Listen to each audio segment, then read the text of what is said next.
अस्सलाम वालेकुम स्टूडेंट्स, मैं हूं आपका टीचर ज़ुबैर। स्टार्ट करते हैं अपना आज का लेसन। आज हम करने जा रहे हैं एक्सरसाइज 4B और एक्सरसाइज 4B का क्वेश्चन नंबर 10 जो है वो हम सॉल्व करते हैं। ठीक है, तो क्वेश्चन नंबर 10 में रीड कर लेता हूं। Identify and shade the following region on separate Venn diagrams. ठीक है, तो हमें कुछ क्वेश्चंस गिवन हैं, इनको वेन डायग्राम की मदद से शो करना है। ठीक है, तो इनका जो आंसर आता है उसको हमने हाईलाइट करना है, ठीक है, या शेड करना है। ठीक है, तो स्टार्ट करते हैं हम अपना फर्स्ट क्वेश्चन। सबसे पहला क्वेश्चन है के इंटरसेक्शन एल। ठीक है, तो एक सेट के है, एक सेट एल है, इन दोनों का इंटरसेक्शन हमने फाइंड करना है। तो इंटरसेक्शन क्या होता है? दोनों सेट के कॉमन एलिमेंट्स। ठीक है, तो दोनों सेट्स में जो कॉमन होगा वही दोनों सेट्स का कंप्लीमेंट होगा। ठीक है, तो फर्स्ट क्वेश्चन के अंदर देखें, ये सेट है हमारे पास के और ये है हमारे पास सेट एल। ठीक है, तो इन दोनों का इंटरसेक्शन से मुराद होता है कि दोनों में से जो कॉमन है। ठीक है, तो ये है सेट के और ये है सेट एल, यहाँ पे जो है ये ओवरलैप्ड हो रहे हैं। ठीक है, यानी कि ये हिस्सा दोनों सेट्स में कॉमन है। ठीक है, तो हम सिर्फ इस हिस्सा को शेड कर देंगे। ठीक है, मैं रिपीट कर लेता हूँ। इंटरसेक्शन में हम कॉमन एलिमेंट्स लिखते हैं दोनों सेट्स के। ठीक है, तो इन दोनों सेट्स के अंदर भी कॉमन जो एरिया है वो ये सेंटर वाला एरिया है। ठीक है, ये जो ओवरलैप्ड एरिया है जो कि दोनों ही सेट्स के अंदर पाया जाता है। ठीक है, लिहाजा ये जो शेडेड एरिया है ये आ जाएगा के इंटरसेक्शन एल। ठीक है, ओके, चलते हैं नेक्स्ट क्वेश्चन की तरफ। नेक्स्ट क्वेश्चन में देखें, हमने के यूनियन एल फाइंड करना है। ठीक है, तो के यूनियन एल, यूनियन का मतलब होता है कि दोनों ही सेट्स के एलिमेंट को हम मिला के लिख देते हैं। ठीक है, तो अब हम इसमें क्या करेंगे, ये के सेट है, ये एल सेट है, दोनों को ही हम शेड कर देंगे। ठीक है, क्योंकि इसमें जो है के और एल के तमाम एलिमेंट्स आ जाएंगे, लिहाजा हम दोनों ही सर्कल्स को शेड कर देंगे। ठीक है, तो ये तमाम के तमाम जो है ये शेडेड हो जाएंगे। ठीक है, क्योंकि ये है यूनियन ऑफ दी सेट। ठीक है, तो इसमें दोनों ही सेट्स जो हैं आंसर के अंदर आ जाएंगे। ठीक है, तो यूनियन में दोनों को मैंने हाईलाइट कर लिया। ओके, नेक्स्ट क्वेश्चन देखें। तो नेक्स्ट क्वेश्चन देखें तो यहाँ पे क्वेश्चन गिवन है के यूनियन एल का कम्प्लीमेंट। ठीक है, यानी हमने अब यूनिवर्सल सेट में से माइनस करना है के यूनियन एल को। ठीक है, तो ये जो कॉम्प्लीमेंट है इसका मतलब होता है यूनिवर्सल सेट में से हम माइनस कर दें के यूनियन एल को। ठीक है, तो इसका मतलब है ये, तो यूनिवर्सल सेट कौन सा है? ये जो रेक्टेंगल बॉक्स है। ठीक है, इसमें से मैं के यूनियन एल को माइनस कर दूं, तो के यूनियन एल क्या था? ये। ठीक है, के यूनियन एल में हमने दोनों को ही हाईलाइट कर दिया था, यानी ये दोनों ही जो सेट हैं ये अब माइनस हो जाएंगे यूनिवर्सल सेट से। ठीक है, तो यूनिवर्सल सेट कौन सा है? ये। इसमें से ये दो सर्कल मैं निकाल दूं, माइनस कर दूं। ठीक है, क्योंकि ये के यूनियन एल थे। ठीक है, ये लास्ट क्वेश्चन में हमने सॉल्व किया। ठीक है, तो ये के यूनियन एल थे, ये दोनों ही हम माइनस कर दें तो हमारे पास बाकी का जो एरिया बचेगा वो ये एरिया बच जाएगा। ठीक है, जिसमें ये दोनों सर्कल्स तो नहीं आएंगे। ठीक है, लेकिन बाकी का जो हिस्सा है ये हम शेड कर लेंगे। ठीक है, तो इसको हम हाईलाइट कर लें, शेड कर लेंगे। ओके, तो ये दो सर्कल्स नहीं आएंगे, बाकी का तमाम एरिया जो है ये आंसर के अंदर आ जाएगा। ठीक है, क्योंकि हमने यूनिवर्सल सेट में से माइनस करना था के यूनियन एल, तो यूनिवर्सल सेट ये था और इसमें से ये दोनों सर्कल्स जो है मैंने सब्ट्रैक्ट कर दिए। ठीक है, क्योंकि के यूनियन एल जो है वो इसके बराबर आता है। ठीक है, अगर ये दोनों ही सर्कल्स के यूनियन एल हैं तो इनको जब मैं माइनस कर दूंगा तो ये हाईलाइट नहीं होंगे, बाकी का सारा एरिया हाईलाइट हो जाएगा। ठीक है, ओके, तो देखें फर्स्ट क्वेश्चन में हमने इंटरसेक्शन फाइंड किया, जो दोनों में कॉमन हिस्सा था इसको शेडेड किया। ठीक है, ओके, नेक्स्ट में यूनियन निकाला, तो यूनियन में दोनों ही सेट को हमने हाईलाइट कर लिया। ठीक है, क्योंकि हम दोनों सेट्स को मिला के लिखते। और थर्ड में ये जो यूनियन आया था इसको यूनिवर्सल सेट में से माइनस कर देंगे, तो ये दो माइनस हो जाएंगे, बाकी यूनिवर्सल सेट का हिस्सा आंसर के अंदर आ जाएगा। ओके, चलते हैं नेक्स्ट क्वेश्चन की तरफ। ओके स्टूडेंट, चलते हैं क्वेश्चन 11 की तरफ, और क्वेश्चन नंबर 11 में रीड कर लेता हूँ। It is given that m set is equal to x such that x is a perfect square such that 0 is less than x and x is less than 70। ठीक है, तो इस set के अंदर x एक एलिमेंट है और वो एलिमेंट जो है वो परफेक्ट स्क्वायर है और उनकी रेंज बताई गई है कि कहाँ से लेके कहाँ तक। तो यहाँ पे 0 से बड़े और 70 से छोटे परफेक्ट स्क्वायर का ये सेट है। ठीक है, ओके, इसके बाद सेट p गिवन है हमें x such that x is a perfect cube such that 0 is less than x, x is less than 70। तो P जो सेट है उसमें लिखा है कि X एक एलिमेंट है और वो एलिमेंट बिलोंग करता है परफेक्ट क्यूब्स के। ठीक है, सच दैट उनकी रेंज आगे गिवन है 0 से ग्रेटर एंड 70 से स्मॉलर, ठीक है। तो हमने इस सेट के अंदर परफेक्ट क्यूब लिखने हैं 0 और 70 के मिड में जो आते हैं, ठीक है। ओके, तो फर्स्ट पार्ट के अंदर हमें कहा गया था कि list all elements in M set and P set in set notation. तो एम और पी सेट के जो एलिमेंट्स हैं इनको हमने सेट नोटेशन के अंदर लिखना है, ठीक है। तो परफेक्ट स्क्वेयर क्या होते हैं, देखिए 1 1 ज़ा 1, 2 2 ज़ा 4, 3 3 ज़ा 9, 4 4 ज़ा 16, 5 5 ज़ा 25, 6 6 ज़ा 36, 7 7 ज़ा 49, 8 8 ज़ा 64, फिर 9 9 ज़ा 81, फिर 10 10 ज़ा 100। तो आगे चलते जा रहे हैं, ठीक है। लेकिन हमने कहाँ तक लिखने हैं, हमने 0 से ग्रेटर और 70 से स्मॉलर। तो 1 0 से ग्रेटर है और 64 70 से स्मॉलर है, तो यानी कि 1 से लेके 64 तक सारे परफेक्ट्स के इस सेट के अंदर आ जाएंगे, ठीक है। ओके, ये था सेट टाइम। चलते हैं सेट पी की तरफ। तो पी सेट क्या था, perfect cube such that 0 is less then x and x is less than 70। तो हमने परफेक्ट क्यूब लिखने हैं अब 0 से लेके 70 तक, ठीक है। तो 0 से लेके 70 तक क्यूब्स कौन से, देखिए 1 का क्यूब 1 1 ज़ा 1 एंड 1 1 ज़ा 1। 1 को 3 टाइम्स हम मल्टीप्लाई करेंगे, ठीक है। इसी तरह से 2 2 2 एंड 2 2 को 3 टाइम मल्टीप्लाई कर देखें, क्यूब क्या होता है 2 का क्यूब। तो 2 की पावर 3, तो 2 को 3 टाइम लिख के मल्टीप्लाई करते हैं, 2 2 ज़ा 4 एंड 4 2 ज़ा 8। तो इसी तरह से 2 का क्यूब 8, फिर 3 का 3 3 ज़ा 9 एंड 3 ज़ा 27, ठीक है। तो 3 का क्यूब 27 आता है। फिर 4 का 4 4 ज़ा 16 एंड 16 4 ज़ा 64, ठीक है। इसके बाद जो है वो 5 भी आता है, लेकिन हमने जो है जस्ट 70 तक लिखने थे, ठीक है। 70 से छोटे परफेक्ट क्यूब्स लिखने थे, ठीक है। तो इस सेट के अंदर आ जाएंगे 1 8 27 एंड 64। ये परफेक्ट क्यूब रूट्स हैं, ठीक है। ओके, तो एम सेट था परफेक्ट स्केयर, तो ये सेट आ जाएगा P, perfect cubes less than 70, ठीक है। ओके, तो सेकंड पार्ट के अंदर draw a Venn diagram to represent the set M and P. तो अब हमने इन्हीं सेट को रिप्रेजेंट करने के लिए इनकी वेन डायग्राम ड्रा करनी है, ठीक है। ओके, तो सेट एम गिवन है और सेट पी गिवन है। तो सबसे पहले 2 सर्कल्स मैंने ड्रॉ किए, ठीक है, और एक पे लिख लिया सेट एम और एक पे लिख लिया सेट पी, ठीक है। और ये दोनों ओवरलैप्ड हो रहे हैं, तो यहाँ पे हमने वो एलिमेंट्स लिखने हैं जो कि दोनों सेट्स में कॉमन है, ठीक है। तो ये था सेट एम, ये था सेट पी। इन दोनों में कॉमन कौन से हैं, देखें 1 1 एंड 64 64, ठीक है। तो 1 एंड 64 जो हैं ये इन दोनों सेट्स में कॉमन है, इनको हमने इस एरिया के अंदर लिखने हैं, ठीक है। ओके, इसके बाद देखें तो कॉमन हमने यहाँ पे लिख लिए हैं। अब एम सेट के अंदर बाकी कौन से एलिमेंट है वो हमने इस एरिया में, और जो पी सेट में बाकी एलिमेंट्स रह जाएंगे वो हमने इस एरिया में लिखने हैं, ठीक है। ओके, तो 1 हमने लिख लिया था, फिर 4 9 16, 4 9 16, फिर 25, फिर 36 एंड 49।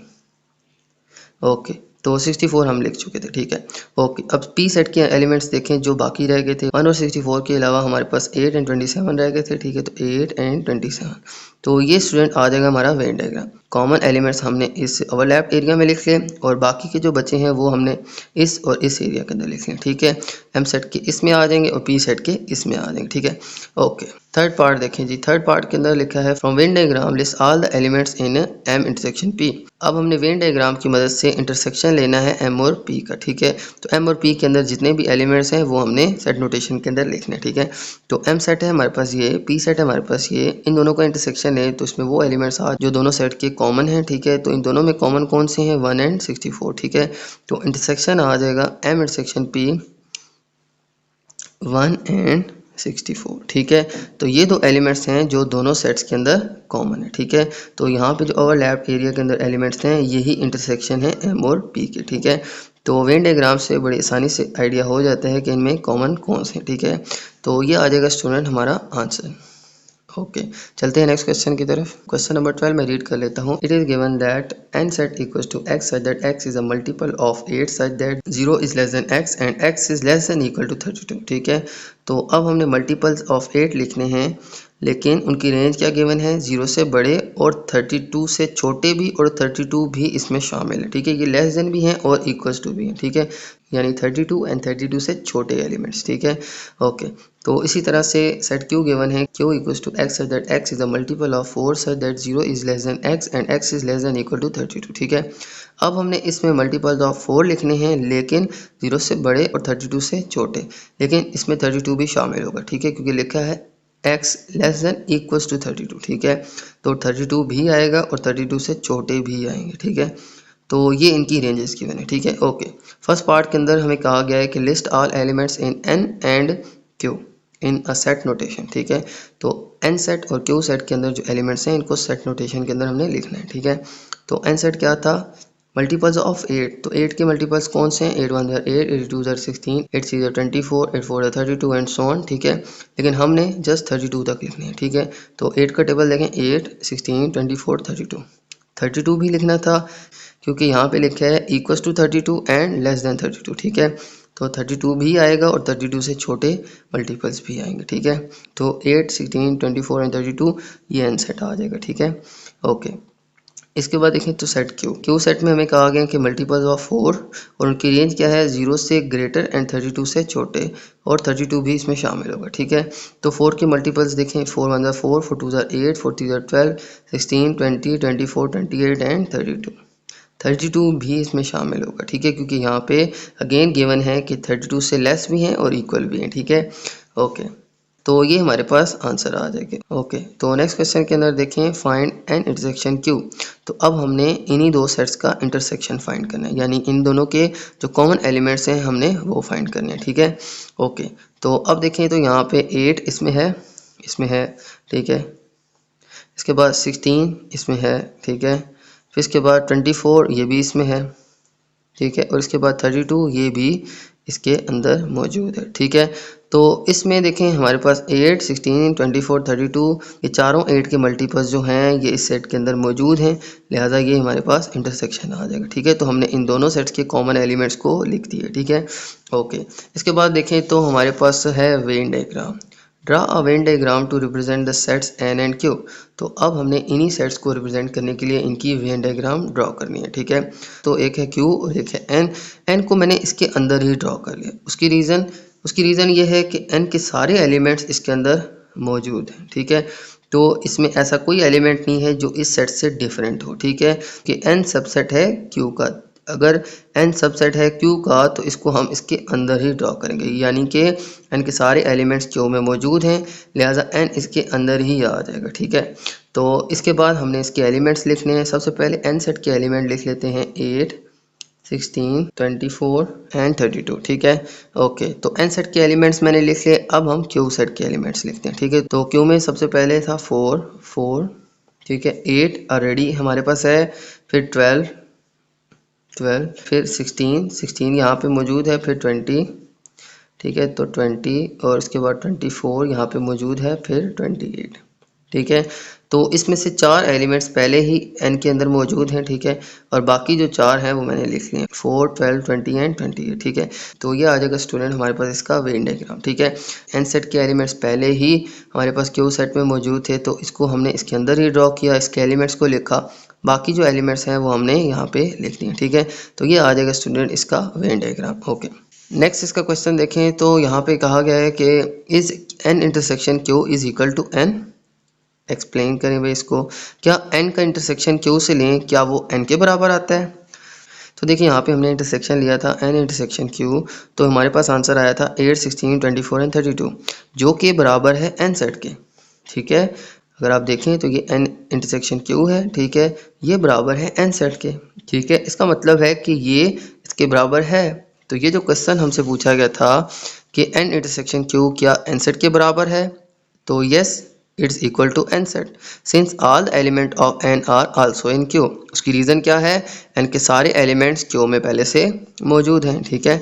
तो ये आ जाएगा स्टूडेंट हमारे पास आंसर, ठीक है।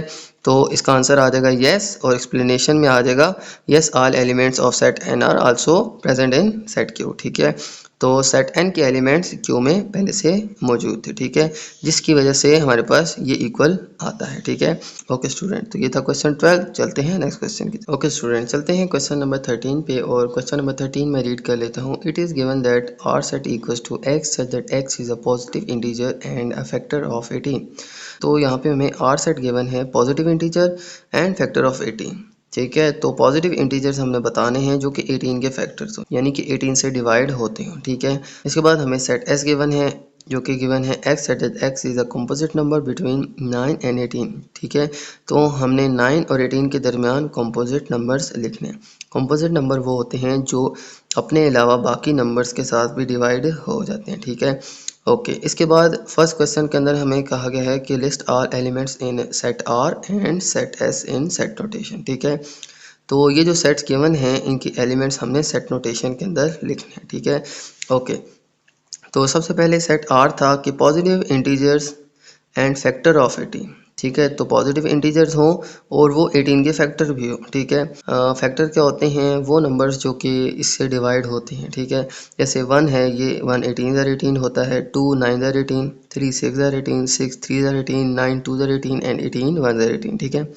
तो ये नंबर्स तमाम जो हैं ये 18 से डिवाइड होते हैं, ठीक है। तो ये सारे इसके फैक्टर हैं, ये पॉजिटिव इंटीजर भी हैं, ठीक है। ओके, इसके बाद सेट आर था कॉम्पोजिट नंबर बिटवीन 9 एंड 18। तो कॉम्पोजिट नंबर कौन से होते हैं? जो कि अपने अलावा बाकी नंबर से भी डिवाइड होते हैं, जैसे कि 2 5 ज़र 10, 10 1 ज़र 10, ठीक है। इसी तरह से 12 1 ज़र 12, 4 3 ज़र 12 भी होता है, 2 6 ज़र 12 भी होता है, यानी कि बाकी नंबर भी इसके साथ डिवाइड हो सकते हैं, ठीक है। इसी तरह से 14 1 ज़र 14 भी होता है, 7 2 ज़र 14 भी होता है, ठीक है। इसी तरह से 15 5 3 ज़र 15 भी होता है, 16 4 4 ज़र 16 भी होता है, ठीक है। ये कंपोजिट नंबर होते हैं। एक प्राइम नंबर्स भी होते हैं जो कि बाकी किसी नंबर से डिवाइड नहीं होते, जैसे 7 7 1 ज़र 7 ही होता है, वो और किसी नंबर से डिवाइड नहीं होता। इसी तरह 13 वो भी किसी नंबर से डिवाइड नहीं होता, लेकिन जो होते हैं इनको कॉम्पोजिट नंबर कहते हैं। जैसे 12 ये बाकी नंबर से भी डिवाइड हो सकता है, 12 1 ज़र 12 भी होता है और 2 6 ज़र 12 भी होता है, ठीक है। तो ये आ जाएंगे कॉम्पोजिट नंबर 9 और 18 के दरमियान, ठीक है। तो ये तमाम नंबर्स हैं जो 9 और 18 के दरमियान कॉम्पोजिट हैं, ठीक है। इसके बाद देखें तो क्वेश्चन नंबर 2 में कहा गया है कि find R intersection S and explain. तो आर इंटरसेक्शन एस हमने फाइंड करना है और इसको एक्सप्लेन भी करना है। देखें R intersection S, R intersection S में देखें तो हम इन दोनों के कॉमन एलिमेंट्स को लिखेंगे, ठीक है। इंटरसेक्शन क्या होता है? दोनों सेट के कॉमन एलिमेंट्स को हम लिखते हैं। तो देखें 1 इसमें नहीं है, 2 भी नहीं है, 3 6 9 ये भी इसमें नहीं है और 18 भी इसमें नहीं है, ठीक है। यानी कि इन दोनों के कोई भी एलिमेंट्स कॉमन नहीं है, तो इन दोनों के इंटरसेक्शन आ जाएगा एम्प्टी सेट, ठीक है। तो इसको यूँ लिख लें या यूँ लिख लें, ठीक है। ओके, इसकी रीज़न भी एक्सप्लेन करनी थी, तो वो क्या आ जाएगी? R and S set have no common elements. ये एम्प्टी सेट क्यों आया? इसकी रीज़न क्या है? आर और एस सेट्स में कोई भी एलिमेंट कॉमन नहीं है, ये इसकी वजह है, जिसकी वजह से इनका एम्प्टी सेट आंसर है, ठीक है। ओके, इसके बाद देखें तो हमने इनकी वेन डायग्राम भी बनानी है, ठीक है। तो draw Venn diagram to represent the set R and S, ठीक है। तो यहाँ पे मैंने एक सेट आर बना लिया, एक सेट एस बना लिया, ठीक है। तो इन दोनों को मैंने सेपरेट सेपरेट बनाया है, ओवरलैप नहीं किया। इसकी रीज़न क्योंकि इन दोनों में कोई भी एलिमेंट कॉमन नहीं था। तो ओवरलैप एरिया हम तब बनाते हैं जब दोनों में कोई ना कोई एलिमेंट कॉमन हो और फिर उस कॉमन एलिमेंट को उस एरिया के अंदर लिखते हैं, जैसे प्रीवियस क्वेश्चंस में था, ठीक है।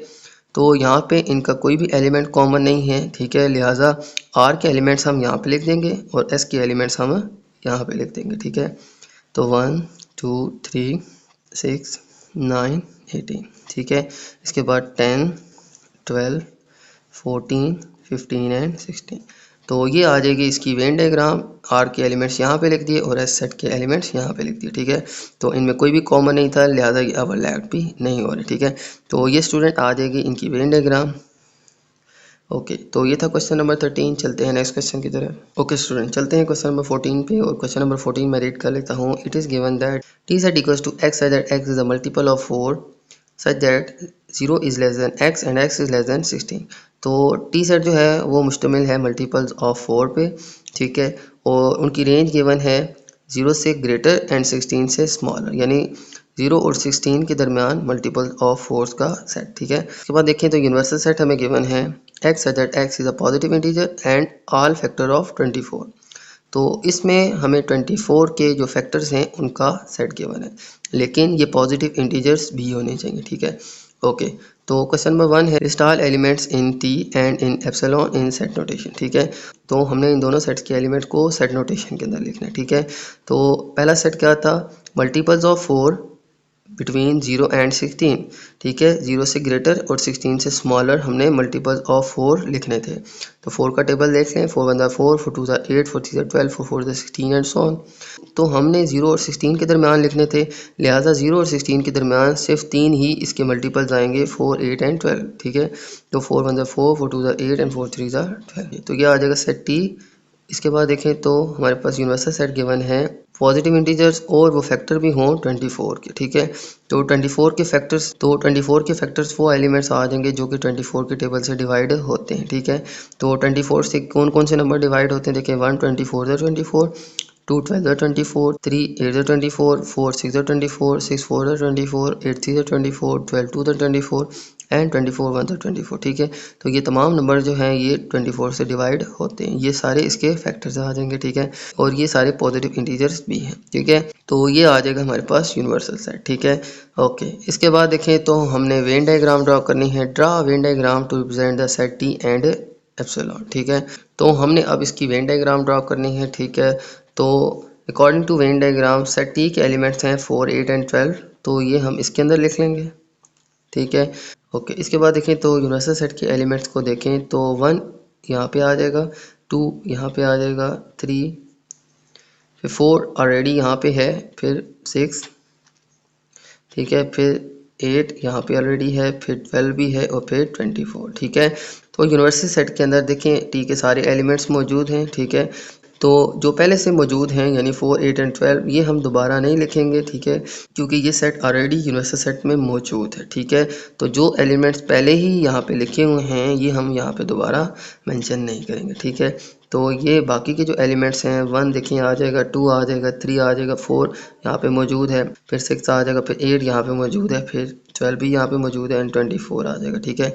तो 1 2 3 4 6 8 12 एंड 24 ये सारे यूनिवर्सल सेट के एलिमेंट्स भी हैं और टी के जो एलिमेंट्स हैं वो जस्ट ये 3 हैं, ठीक है। तो ये आ जाएगा स्टूडेंट हमारे पास इनका वेन डायग्राम। ओके, इसके बाद देखें थर्ड क्वेश्चन के अंदर from Venn diagram find T union epsilon, ठीक है। तो टी और यूनिवर्सल सेट जो है इनका हमने यूनियन फाइंड करना है, ठीक है, यानी इन सारे एलिमेंट्स को मिला के लिख देना है। तो इसमें यूनिवर्सल सेट और टी के सारे एलिमेंट्स जो हैं ये आ जाएंगे, ठीक है। तो यहाँ पे हमारे पास आंसर आ जाएगा 1 2 3 4, इसके बाद देखें 6।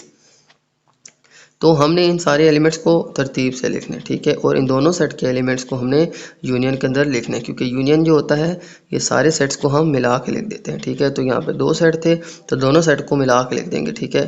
तो 1 2 3 4 आ गया हमारे पास, फिर 6 आ गया, फिर 8, फिर 12 एंड 24, ठीक है।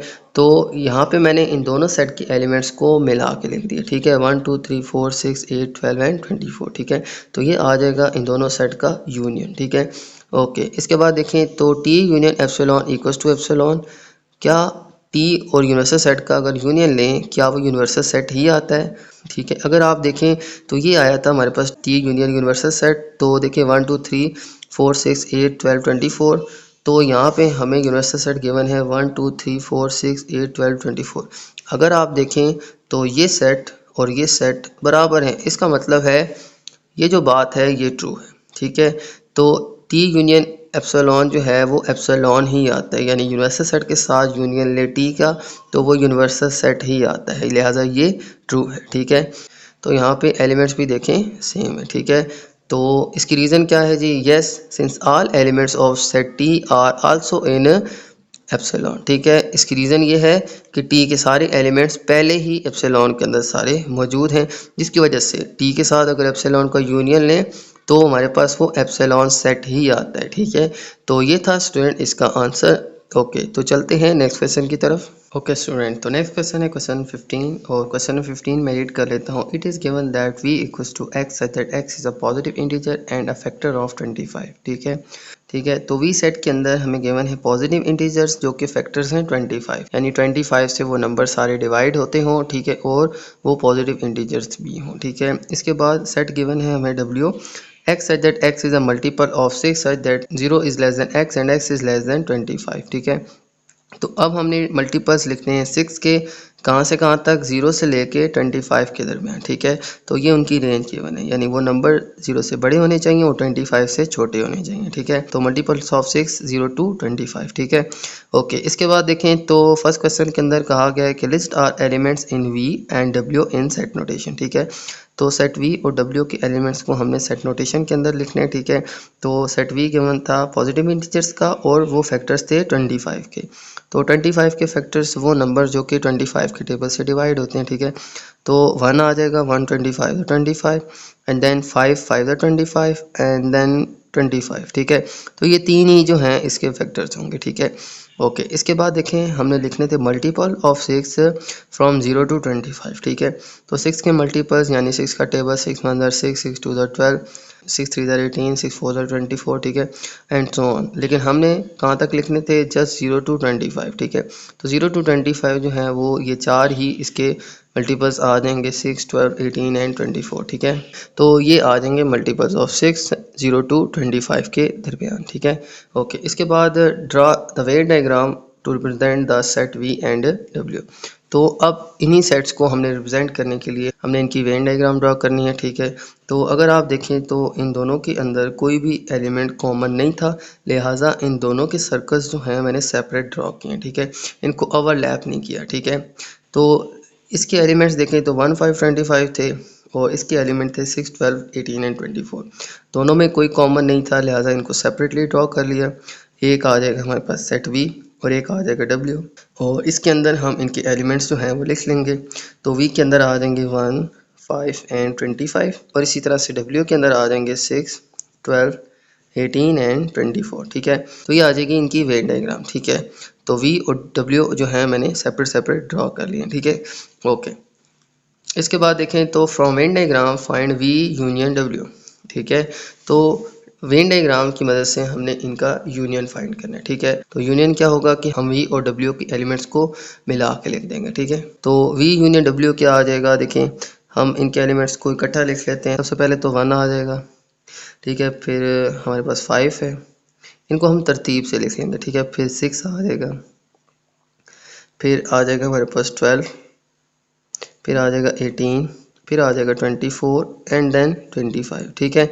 तो इन दोनों सेट्स के एलिमेंट्स को मैंने मिला के लिख लिया है और तरतीब से लिख लिया, ठीक है। तो 1 5 6 फिर 18 फिर 12, ठीक है। तो 1 फिर 5 फिर 6 12 18 24 25 इन दोनों सेट्स को मैंने मिला के लिख लिया। तो ये आ जाएगा इन दोनों सेट्स का यूनियन, ठीक है। ओके स्टूडेंट, तो ये थे आज के हमारे क्वेश्चंस। उम्मीद है आपको क्वेश्चन समझ आए होंगे, ठीक है। तो मेरी वीडियो अच्छी लगे तो मेरी वीडियो को लाइक कर दीजिएगा, मेरे चैनल को सब्सक्राइब कर दीजिएगा और ये वीडियो अपने बाकी दोस्तों के साथ भी शेयर कर दीजिएगा। ज़्यादा चाहता हूँ आपसे।